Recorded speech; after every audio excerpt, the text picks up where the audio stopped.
La clave oculta con Miquel Figueroa.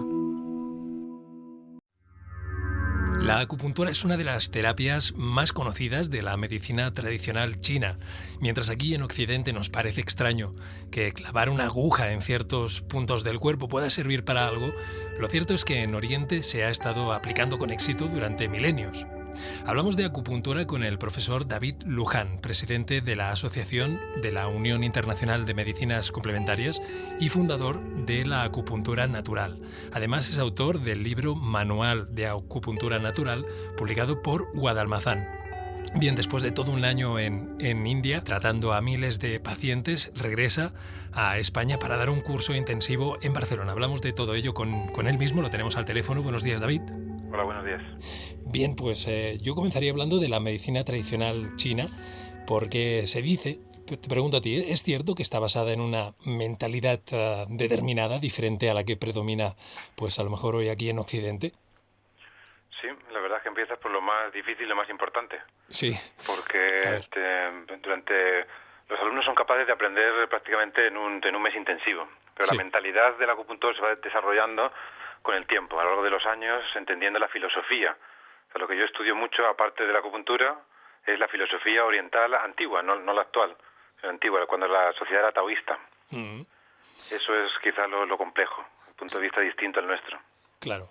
Bueno, hablaremos un poquito de ello después, porque dices que no se trata de saber acupuntura, sino de saber curar usando la acupuntura. Bueno, de saber curar. De saber curar. Usando lo que sea. Vale, de acuerdo. Pero Bueno, luego te preguntaré por ello. ¿Cómo nace la acupuntura? Dices que es una historia un poco polémica. ¿Por qué? es polémica porque se basa en el libro del Emperador Amarillo, que es quizá el libro más antiguo de medicina que se ha encontrado nunca. Y en aquella época, creo yo, que existían chamanes que ellos iban curando a la gente, chamanes nómadas. Ellos se iban moviendo. Entonces este Emperador Amarillo atrapó a uno de ellos, que estaban en contra de la escritura y estaban en contra de hablar de este sistema, a menos que fuera con un pupilo que se aseguraran que siempre iba a estar presente con él. Entonces capturó a uno de ellos y a fuerza de lanza, supongo, le obligó a hacer este libro. Entonces en este libro se ven muchas cosas que son muy coherentes, muy inteligentes, y de repente hay otras cosas que parece que son un boicot. Entonces ¿Cómo se intenta? Por eso es polémico, porque hay ciertas cosas en ese libro que no encajan. Bueno, dices que en los pueblos nómadas de hace 10.000 años ya hay registros de que usaban entonces la acupuntura. Sí, de hace mucho más, incluso 2.500 años. El libro es casi de 2.500 años. Sí. Y se han encontrado no solamente en China, sino en Europa también se han encontrado momias que han sido tratadas con acupuntura, se han encontrado los mayas, los aztecas. Parece que es una ciencia que no la crearon los chinos, sino que salió con la humanidad, ¿no? Prácticamente una idea sencilla para la medicina, ¿no? Y yo me pregunto, David, ¿cómo puede ser que la humanidad encontrara que punzando en determinados lugares se curase? ¿Cómo crees que surgió esta idea o esta sabiduría? Pues hay varias teorías. Una es la práctica, que es casi en la guerra. A lo mejor cuando tienes algún problema en el hombro, de repente te cae una lanza en ese hombro y se te cura. Entonces la gente empezó a pensar, bueno, a lo mejor clavándole ciertas cosas se le puede llegar a curar, ¿no? Pero a lo mejor de manera práctica también empezó. Y otra posible teoría es que aquellos antiguos tenían una mente mucho más abstracta que nosotros. No eran tan lógicos ni reflexivos, sino que veían las cosas más emocionales o de manera abstracta. Entonces lo entendían. Sencillamente lo entendían así y lo veían probablemente con sus ojos a lo mejor y clavaban en los puntos esenciales. Claro, porque aquí tenemos que hablar de los meridianos, de estos canales energéticos que presuntamente parece que tenemos en el cuerpo, aunque científicamente han habido investigaciones que señalan a que existen realmente, ahora lo hablaremos también, y dices que a lo mejor los hombres, los chamanes o cierto tipo de hombres, podía haber realmente entonces estos canales energéticos, ¿es eso? Sí, hay una demostración científica que ha hecho un francés ahora inyectando un material radiactivo en los meridianos y se ha visto cómo recorren el meridiano. Si lo inyectas en cualquier otro punto del cuerpo, se extiende de manera proporcional, pero no sigue el meridiano. Claro. Esta es la prueba que tenemos ahora científica. Pero Sí. Antiguamente es una cosa curiosa porque hay muchísimas escuelas Cada una tiene distintas formas de curar, incluso como te decía antes, en distintos países y continentes. Sin embargo, todos estamos de acuerdo en los puntos de acupuntura, en la localización. Están donde están. Entonces, eso es posible que ellos, supongo yo, que lo verían con esa mente abstracta, como ahora puede suceder con ciertas drogas, como la ayahuasca, que las percepciones cambian muy fuertes. A lo mejor ellos veían esos puntos y entonces por eso estamos todos de acuerdo, que existen, que se trazan ahí. Porque lo he dicho bien, ¿son canales de energía o qué son exactamente estos meridianos? Sí, canales de energía que llegan desde fuera y desde dentro y van nutriendo a los órganos internos. Uh-huh. Bueno, ¿y qué ocurre, David, entonces? O si es que somos capaces de explicarlo, ¿qué ocurriría al introducir una aguja en estos puntos? ¿Qué proceso se da? Claro, pues eso también es difícil de explicar porque hay muchas teorías al respecto. Pero bueno, una de las que a mí me gusta más, quizá, es que las agujas son como pequeñas antenas receptoras. Entonces tú cuando clavas esa aguja en un punto concreto mejoras la frecuencia o resonancia que tiene el cuerpo dentro. Es como si ahora en la radio se cuela una interferencia, suena un... Entonces colocar una aguja en la radio conseguiría que se mejorara el sonido, la información que está llegando. Entonces se mejora la información que le tiene que llegar al órgano concreto. Esa es una de las teorías. Otra un poco también más concreta, más médica quizá, es la que te consigues estimular con la aguja al cuerpo. O sea, le metes un problema mayor al que tiene, porque una aguja es dolorosa y estimula. Entonces consigue que haya una reacción interna en defensa de ese ataque. Entonces hay una fuerza interior que es la que te cura, no la aguja en sí, es una fuerza que tú tienes que sacar para soportar, digamos, ese ataque, que es mínimo. Decimos que es máximo impacto, mínimo daño. La aguja daña muy poco, pero impacta mucho al cuerpo. Bien, otro concepto de los que pues se tiene que hablar cuando hablamos de acupuntura, entiendo que es el chi o el ki, ¿no? Esa energía. ¿Qué nos puedes decir de ella? El ki es precisamente eso, información o digamos manejo de la información inteligente, que es lo que ahora por la ciencia, a través de la mecánica cuántica, estamos empezando a entender que la energía no es solamente energía que va en una dirección, sino que es un compendio circular que produce una inteligencia. Entonces todo esto de la acupuntura viene del taoísmo, que es una disciplina antigua china, y en el taoísmo se entendía el mundo como una inteligencia autocontenida, es decir, ellos no creen en ningún dios, sino que el dios es toda la energía en sí misma. Se mantiene inteligente coordinándose entre sí, digamos. Entonces todo ese conjunto de energías que se coordina inteligentemente entre sí es lo que ellos llaman el chi. Y entiendo que el chi, cuando está de manera equilibrada en nosotros, es cuando estamos bien, y cuando hay un desequilibrio, supongo que es cuando enfermamos, ¿o es así? Claro, nosotros somos como un microsistema, un microuniverso. Entonces la inteligencia global que tenemos en el cuerpo, si el chi está equilibrado, decimos que hay inteligencia natural. Y entonces cuando hay un desequilibrio, una falta puede ser emocional, enérgico o físico. Entonces el chi se descoloca. Entonces perdemos cierta inteligencia. De hecho, cuando estamos enfermos, nuestra toma de decisiones se ve afectada. Entonces empezamos a cometer errores en nuestra toma de decisiones. Perdemos la inteligencia global, digamos, de todo el sistema. Que no es solo la inteligencia del cerebro, sino que para ellos es toda una unidad. Claro. No solamente unidad como individuo, sino unidad con tu grupo de pertenencia, en tu sociedad. Todo eso lo incluyen ellos quizá mejor que nosotros. Quizá mejor que nosotros, eso te iba a decir, porque es un concepto de la unidad y la interdependencia, ¿no? La conexión entre todas las cosas, que a lo mejor pues está muy presente en la medicina tradicional china, pero aquí a lo mejor pecamos de no tenerlo, ¿no? Sí, yo creo que como hablábamos antes, hemos pasado de una mentalidad, el ser humano era una mentalidad más holística, más amplia, a ir haciendo una mentalidad más estrecha y más mental. Entonces, gracias a eso también hemos podido desarrollar muchas cosas, porque el pensamiento nuestro actual es más lineal. Nos centramos en una cosa hasta que la terminamos, digamos. Y ellos lo entendían todo más amplio, más globalizado. Porque... Entonces, sí, dime, perdona. No, sí, ya te... Bueno, no, te voy a preguntar que entonces, desde este punto de vista, ¿qué es la enfermedad? ¿Qué sería la enfermedad para una persona taoísta o una persona que utiliza la acupuntura? Bueno, lo que yo he recuperado un poco con esto de la acupuntura natural ha sido el concepto que tenían ellos muy antiguo. Por eso digo que la acupuntura natural, la que yo he fundado, es más antigua que moderna, digamos. Porque recuperar el concepto de espíritus, ellos llaman espíritus a los órganos internos. Yo los llamo subconscientes. Entonces, todos estos órganos internos que tenemos, principalmente el hígado, el bazo, los riñones, el pulmón, todos ellos manejan nuestro comportamiento. Entonces, ahora sí reconocemos que el 90-80% del comportamiento es subconsciente. Y está guiado, según ellos, por los órganos internos, no por el cerebro. Uh-huh. Entonces, este manejo haría que cuando alguno tiene una intención, por ejemplo, el hígado tiene una intención de comunicarse conmigo y quiere cambiarme el rumbo, quiere que yo no elija este trabajo, sino que elija este otro. El hígado quiere manejar mi comportamiento. Si no lo hago porque mi vida es un poco rígida, estricta, porque no puedo cambiar, entonces va enviándome señales. Primero me siento incómodo, me entra ansiedad, y si yo sigo mi camino sin hacer caso a mi hígado, que me está intentando avisar, porque sabe más que yo, entonces es cuando aparece la enfermedad. Que no deja de ser un aviso de mis órganos internos, de mi cuerpo, para que yo tome una decisión más correcta. Uh-huh. Entonces ellos lo veían así, como espíritus que nos están avisando de dónde está nuestro destino, digamos, o donde podemos potenciarnos más. Quizá por eso en esta sociedad ahora, que es más rígida, tenemos más enfermedad que antes, mucho más enfermedad. Porque aunque yo sepa que no me conviene estar aquí o estar en ese trabajo, tengo que hacerlo. Y eso es lo que el órgano interno, las vísceras, se quejan. Uh-huh. Bien, interesantísimo. Vamos a hablar de lo que te preguntaba o lo que hablábamos antes. Dices que no se trata de saber acupuntura, sino de saber curar.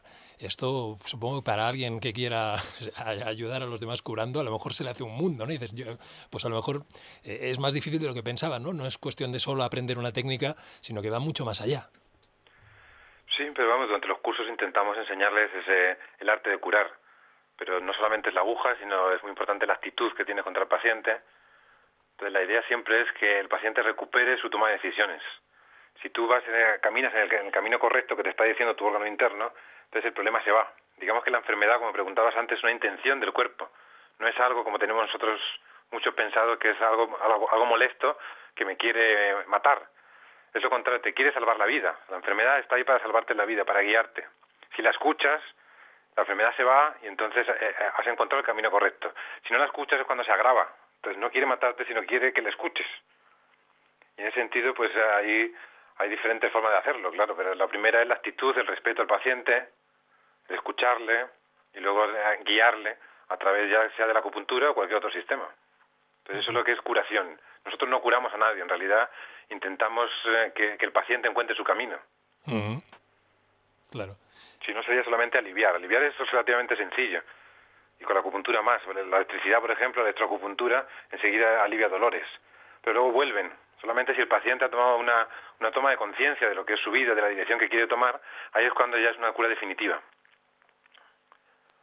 No es por desanimar a nadie, pero es una cosa que he leído en tu libro, en Manual de Acupuntura Natural. Dices que ninguno de los alumnos de tu maestro ha conseguido lo que consiguió él. Parece ser que haya personas realmente especiales, ¿no? En ese sentido, en la capacidad de curar. Sí, yo creo que sí que las hay. Sin embargo, yo he intentado generar mis cursos a través de ir en contra de esto, Sí. Para que cualquier persona, y lo demuestro en mis cursos, porque hay gente que no sabe nada de acupuntura y en menos de 3 días a veces, sobre todo cuando trabajamos en India, en menos de 3 días están ya produciendo curaciones. Entonces yo con mi maestro, el método que él me enseñó, había que ser maestro para poder curar. Entonces yo quise hacer un sistema donde cualquier persona, aunque no fuera maestro, pudiera tener resultados con pacientes. Y eso es lo que he ido desarrollando. Un sistema relativamente sencillo de curación. Uh-huh. Que no hace falta ser un gran maestro. Pero lo que me preguntas, sí, es cierto. Yo creo que hay gente que lo desarrolla con los años y también lo hacen un poco, tienen un destino un poco superior o más encaminado a la curación. Uh-huh. Resulta más fácil, quizá. Claro. Bien, otro concepto que he leído en el libro es el de las 5 coordenadas del maestro. ¿Esto nos puedes explicar básicamente de qué se trata? Sí, es intentar guiar al estudiante observando a esos grandes maestros que comentabas antes, observándoles qué hacen ellos bien. O sea, aparte de la acupuntura, hay gente que cura con otras disciplinas y lo hace muy bien. Entonces, ¿qué actitud tienen ellos? Que es muy subconsciente, que a lo mejor ellos no podían ni explicártelo, pero tienen algo dentro que consiguen que el paciente cambie su toma de decisiones, como decíamos antes. Mm. Entonces es un poco eso, encontrar esos secretos que guardan estos grandes maestros para que el alumno poco a poco tome conciencia y acelere los tiempos. Es decir, que puedas llegar a ese nivel de maestría, a lo mejor en menos años que ellos, ¿no? Que a lo mejor les ha costado 60 años conseguirlo, pues analizándolo, recortamos los tiempos y a lo mejor 3 años ya puedes hacerlo más o menos bien. Ujú. Dentro de estas coordenadas está la teoría del ángulo. Supongo que lo hemos hablado un poquito cuando hablábamos de la enfermedad, del hecho de desviarse un poco del propio camino, ¿verdad? Sí. Va un poco por aquí, ¿no? La teoría del ángulo. Sí, la teoría del ángulo indica precisamente eso, que un pequeño está el camino natural, que le llamo yo, donde si caminamos por él, las decisiones que vamos tomando en la vida, entonces nuestro cuerpo es muy fuerte. O sea, es muy fácil ver que a lo mejor tienes una caída o te entra un virus y enseguida el cuerpo lo destruye. La fuerza del cuerpo es increíble. Y luego resulta curioso que hay otros momentos en la vida donde mi cuerpo no parece tan fuerte y que enseguida se enferma con cualquier cosa, un pequeño golpe te agrava mucho. Entonces el camino natural es aquel donde yo me encuentro muy fuerte, porque estoy haciendo mi destino. Mi destino siempre va en función de ayudar a los demás. Cuando me desvío de ese camino, pues mi cuerpo, como decía antes, empieza a avisarte de que eso no está bien. Y cualquier cosa te enferma y todo es un problema muy grave. Ahí estás fuera de tu camino. Entonces es el camino de la enfermedad. Y la teoría del ángulo indica eso. Cuando se quiebra un ángulo, yo voy tranquilamente por mi camino, de repente me quiebro y tomo una decisión errónea y en vez de corregirla continúo. Entonces mi cuerpo me avisa hasta que aparece la enfermedad y sigue avisándome. Y si no le hago caso, me lleva al hospital. Y en el hospital, casi todo el mundo, cuando está ingresado en el hospital, es cuando le llega la toma de conciencia y dice, tengo que cambiar mi vida, voy a cambiar este hábito, voy a hablar con mi hijo que hace mucho que no hablo. Ahí en el hospital, ya cuando te ves cerca de la muerte, es cuando rectificas y por fin encuentras el camino. Entonces todo el mundo sale de un hospital con muchas promesas sobre el cambio de su vida y eso es lo que el cuerpo te cree y desaparece la enfermedad. Pero claro, si luego vuelves a tu vida otra vez y no puedes evitar caer en los errores de antes, la enfermedad vuelve otra vez. Claro. Entonces todo se basa en eso, en que uno realmente continúe por el camino fuerte, por el camino donde no existe la enfermedad. Pero bueno, claro, ostras, pero debe ser, no, o por lo menos hoy en día parece muy complicado esto, ¿no? En una sociedad como la que tenemos, ya lo decías, parece que sepas que por ahí no vas bien, pero es que tienes que hacerlo, o por lo menos lo crees. Sí, es complicado, pero también el destino no es tan rígido como un camino único. En realidad es cómo te lo tomas, la actitud que tienes ante ello y potenciar tus virtudes. Y tus virtudes que son dadas quizá por el universo, has nacido con ellas, con ciertas capacidades un poco mejor que el resto, las puedes desarrollar en muchos distintos campos en la vida.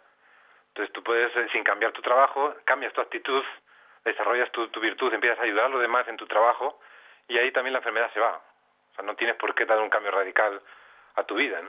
Pero sí un cambio radical a tu forma de percibir, tu actitud, tus emociones, que estés a gusto donde estás, que te guste lo que estás haciendo, que lo hagas con el corazón, que ayudes a los demás. Ahí es cuando el cuerpo está fuerte. Todos estamos aquí para ayudarnos. Bien. Bueno, dentro de las 5 coordenadas del maestro hablas del susto ancestral. El susto, el nombre es curioso. ¿De qué se trata? Sí, el susto ancestral es un poco... Como nosotros no podemos saber dónde está el camino de cada paciente, sí, porque sería un poco pretencioso decirle este es tu destino, lo que yo siempre digo a los alumnos es que hay que intentar evitar dar consejos, evitarlos. Los consejos no son buenos porque pueden llegar a ofender al paciente, ¿no?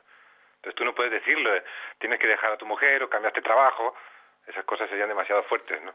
Entonces el susto ancestral es darle como si fuera un meneo fuerte, confundirle, y cuando estamos confundidos, como decía antes, después de salir de un hospital, por ejemplo, te llega un estado de confusión, ahí es cuando el paciente de forma subconsciente o intuitiva encuentra su camino.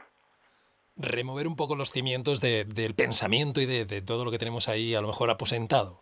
Sí, es similar, por ejemplo, cuando colocas una vértebra entre osteopatía, en realidad le das un golpe a la vértebra y la descolocas. Entonces la vértebra luego ya encuentra su posición natural. Claro. Entonces de la misma forma llega un paciente, le haces un susto ancestral, que puede ser con una aguja, puede ser, le pegas un grito, ¡ah!, le descontrolas y ahí él ya del susto encuentra sin querer, de manera también subconsciente, encuentra su camino. Todo tiene que ser así, si lo haces muy conscientemente, lo cambias. Wow. Entonces ese es el susto ancestral y nosotros, pues la acupuntura lo hace con la aguja, que como decía antes es el mínimo daño, pero tiene mucho impacto al cuerpo. Bien, David, actualmente, ¿en qué punto se encuentra la acupuntura a nivel legal o de oficialidad aquí en España? Bueno, eso sí que es un tema polémico. Sí. Porque Hay muchos intereses metidos en todo esto, claro. Principalmente los intereses de la enfermedad, porque el negocio actualmente es la enfermedad. Y en eso los taoístas, la antigua China lo tenían muy claro, que es muy peligroso hacer de la enfermedad un negocio. Y lo que ellos tenían era los acupuntores simplemente estaban asignados a una comunidad, a lo mejor tenías 100 pacientes, y si todos estaban sanos, entonces tú cobrabas tu sueldo completo. Y si alguno se enfermaba, te reducían el sueldo. Entonces, usando este sistema político, lo que es el negocio, lo que te da a ti dinero, es la salud y no la enfermedad. Pues sin embargo, actualmente lo que da dinero es que estés enfermo. Y cuando algo da dinero, pues se pone peligroso, claro. Claro. Entonces quizá hay intereses, y ahí tenemos la lucha entre los que realmente curan y los que quieren que el paciente no se cure del todo, sino que continúe con el síntoma. Entonces, esa es la pelea que claro, que queremos mucho dinero o que se cure mucha gente. Y que todos queremos un poco una media y se producen estos conflictos. Claro. Entonces la acupuntura no se reconoce del todo, quizá porque, a mi entender, es porque cura. Como tantas otras cosas, ¿no? Como las plantas medicinales, como, bueno, un montón de cosas de las que hemos hablado aquí, claro. Claro, en cuanto a la enfermedad sea un negocio, la planta medicinal pues también sigue siendo un negocio. Eso es lo que en esta sociedad que hemos hecho muy económica, la prioridad principal es el dinero. Entonces, en una pirámide donde lo principal es el dinero, lo demás queda secundario y se convierte en peligroso. Claro, ya usamos la vida para ganar dinero, usamos cualquier otra cosa para producir ese dinero. Entonces y quizás es una de las razones por las que yo me marché a India. Eso te iba a preguntar, porque tú vienes ahora, bueno, después de un año en India, como he comentado, has vuelto para realizar el curso intensivo, pero bueno, has estado, cuéntame, ¿qué haces por allí, por India? No, yo sigo dando cursos allí doy más cursos que aquí. Entonces en India lo hacemos todo, todos los pacientes se tratan gratuitamente. Yo quería generar un sistema para yo mismo aprender, para desarrollarme, un sistema donde yo viva de la enseñanza y no viva de la enfermedad. Como te decía antes, el problema sería que yo me centrara en ganar dinero con un enfermo. Entonces lo que yo hago es nunca cobro a nadie por tratarse. Entonces les trato durante los cursos. Y de esta forma lo que hace es el paciente se trata gratis y el alumno paga. Pero el alumno paga para curar a otra persona. Es muy bonito en realidad. Sí. Porque, claro, y el alumno lo que está es aprendiendo. Entonces el alumno también se llena de un corazón hermoso porque estás pagando para ayudar a otro, y el que está recibiendo una ayuda lo recibe de alguien que lo hace sin ningún interés económico. Entonces, y eso funciona muy bien, la gente está contenta, se cura, y ahí hay más necesidad quizá, o hay casos más graves que aquí en España, que vienen más a la acupuntura. Entonces vivo cómodo en una sociedad que es un poco menos centrada en intereses económicos.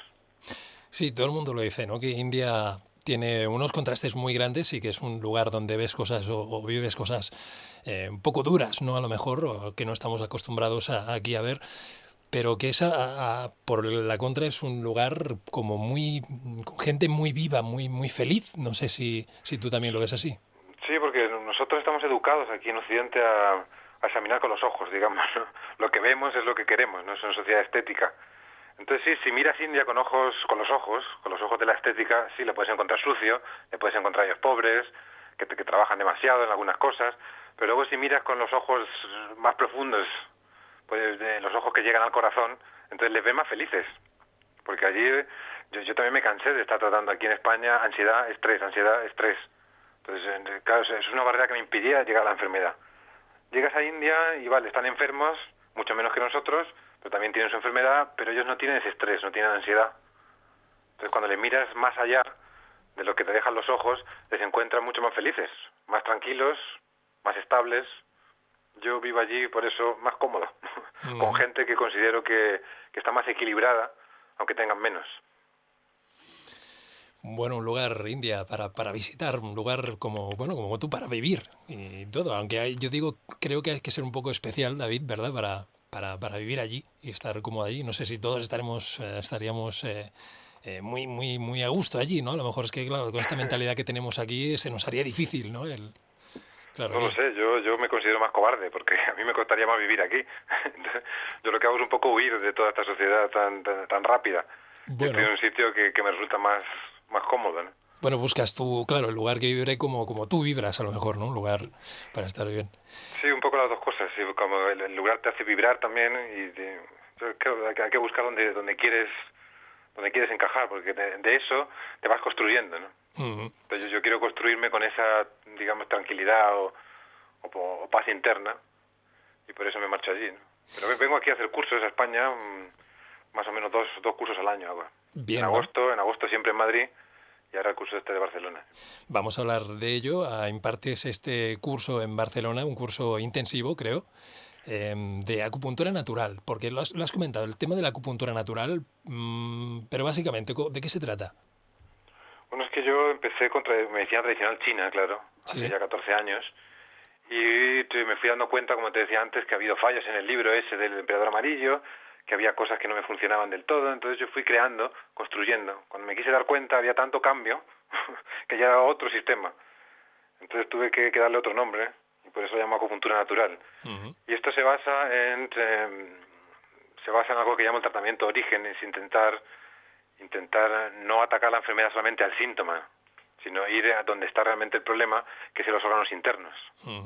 Si tú tienes una manguera abierta, por ejemplo, intentas cortar el agua yendo a la cabeza de la manguera, entonces ahí lo que haces es pelear con el síntoma, lo puedes aliviar, frenar el agua en algún momento, pero hasta que no vas a donde empieza la manguera, a la llave, y cortas la llave, ahí es cuando ya realmente la enfermedad se termina. Claro. Entonces yo me cansé o no quería vivir de aliviar. Yo quería curar a la gente de verdad. La gente de verdad significa curarles para un tiempo largo, a lo mejor años o definitivamente. Entonces para eso fui construyendo este tratamiento de origen, que lo que pretende y lo consigue en muchas ocasiones es eso, cerrar la llave de la manguera y que la enfermedad no vuelva nunca más. Y en eso se basa la acupuntura natural, no es en aliviar, sino es cerrar el origen que lo está formando. Bien. Bueno, cuéntanos, ¿cuándo va a ser este curso en Barcelona y qué se aprenderá? Vamos a explicar un poquito esto. Lo hago este año, lo hago en junio. Sí. En junio de este año, y todos los cursos que hago yo son intensivos, son solamente de 4 semanas. Y con estas 4 semanas se cuento toda la información, y luego ya el alumno poco a poco lo va desarrollando. Pero he tenido alumnos que solamente con estas 4 semanas que no sabían nada de acupuntura y ahora mismo tienen la consulta llena, les está funcionando bien. Hay otros alumnos que en esas 4 semanas pues necesitan más tiempo para seguir estudiando o a lo mejor lo abandonan. Pero quiero decir que también me negué, como ves, soy un poco rebelde, me negué a cursos muy largos donde lo mismo, lo que queríamos es sacar el dinero. Pues ¿para qué vamos a andar con cursos largos si lo que necesitamos es un impacto fuerte, como hace una aguja, un impacto fuerte de 4 semanas intensivas, dejamos ahí el conocimiento y el que aguante ese impacto se convierte en acupuntor, y el que no, pues al menos tiene la decisión de decir esto no es para mí, pero he gastado poco dinero y 4 semanas de mi vida, en lugar de tener que estar 3 años haciendo cursos para luego también dejarlo a lo mejor. Claro. O sea, entonces, el mismo sistema, intentar que no sea el dinero la prioridad, e intentar que sea un golpe o una aguja lo que le llega al alumno. Bien, serán 4 semanas de todo el mes de junio, entonces, entiendo. Sí, todo el mes de junio. Vale, y será en todo el mes de junio me has dicho en Sarriá, ¿verdad? En la calle Sant Gervasi. Sí, correcto, sí. El número, tendríamos que decirlo también. Número 20. El número 20 de la calle Sant Gervasi. Y bueno, entiendo que hay que apuntarse, es decir, que habría que contactar contigo, con vosotros, antes de hacerlo. ¿Hay alguna vía de contacto, David? Bueno, quien está llevando todos estos cursos en Barcelona es Cristina Bellido. Es su número de teléfono, lo digo, ¿verdad? Sí. El número de teléfono es 93 sí. 00 86 132. Si contactáis con ella, con Cristina, ella os contará cómo hacer la inscripción y todo. Bien, podemos repetir los 93 00 86 132. 132, vale. Bien, pues mucha suerte, David. Ha sido un placer pues hablar de la acupuntura, saber que estás por aquí este mes de junio, que habrá este curso. Y bueno, no sé si queda algo por decir por tu parte. No, yo agradeceros que estéis apoyando también a la acupuntura, apoyando este sistema que intenta ayudar a la gente. Y nada más, muy contento de hablar contigo. Pues igualmente, mucha suerte pues en el curso, suerte también cuando vuelvas a India, y estamos en contacto, a ver si podemos hablar algún día más. Vale, muchas gracias y saludos a todos. Un abrazo.